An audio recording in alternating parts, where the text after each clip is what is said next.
morning! Sa video na to pag-uusapan natin kung paano natin ma-reach ang 60,000 minutes views within 2 months or less pa sa 2 months. Alam niyo po ba kung ano ang sekreto ko kung bakit ko na-reach agad yon at higit pa sa 60,000 minutes views? Ito lamang po ang aking sekreto. Kahit kaunti lang ang followers nyo, kahit kaunti lang ang nag-views sa mga videos nyo. For example, nag-upload kayo ng isang video, nagkaroon siya ng views na 500 or 200, 300. Kayang-kaya nyo pong abutin ang 60,000 minutes views within 2 months or less pa sa 2 months. Ito po yung sekreto na ginawa ko. Gumawa po kayo ng magandang content at gumawa po kayo ng video na marami. Mag-focus po kayo sa paggawa ng content na maganda. Kahit kaunti pa lang po ang followers nyo at kaunti pa lang ang nag-views sa mga video nyo, kayang-kaya nyo pong abutin yon. Halimbawa na lang po, yung pag-upload nyo ng video, nagkaroon siya ng 500 views. So kung sa isang araw nag-upload kayo ng 5 video na mayroon siyang 500 views, so mayroon kayong 2,500 a day views sa 5 video na in-upload nyo sa isang araw. Kung sa 30 days, nag-upload kayo palagi, consistent na nag-upload kayo ng 5 video a day, so sa isang araw mayroon kayong 2,500 views, right? So i-times nyo yun sa 30 days, magkakaroon kayo ng 70,000k views sa 30 days. So na-reach nyo na agad yung 60,000 views sa loob pa lang ng isang buwan. So higit pa, 'di ba? Higit pa sa 60,000.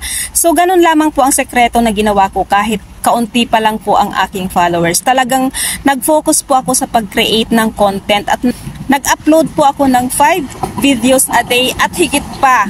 Kung ako po'y sinisipag, nag-upload po talaga ako ng maraming video a day. Kasi ang views ko lang pong nakukuha ay 200, 300, 500 sa isang video. So ngayon, yun po ang technique na ginawa ko. Nag-upload po ako ng video na marami sa isang araw. Kaya po na-reach ko kaagad ang 60,000 minutes views at higit pa. At the same time po, nagkakaroon ka rin ng madaming followers dahil sa content na ginagawa mo. Kasi kung natsambahan mong nakagawa ka ng magandang content, yung viewers nyo po kusang isi-share ang video nyo at doon po aangat ang followers nyo.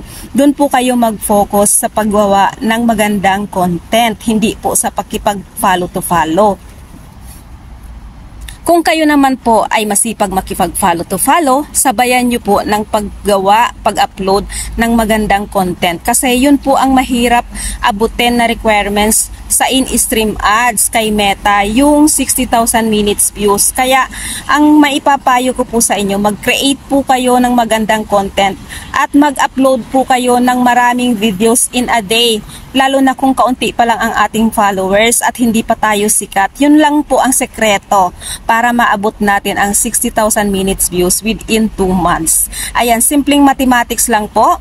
Kung ang video nyo ay mayroong 500 views, so gumawa kayo ng 5 video at mag-upload kayo ng 5 video in a day. So magkakaroon ka ng 2,500 views in a day times 30 days, so magkakaroon ka ng 70,000 views a month.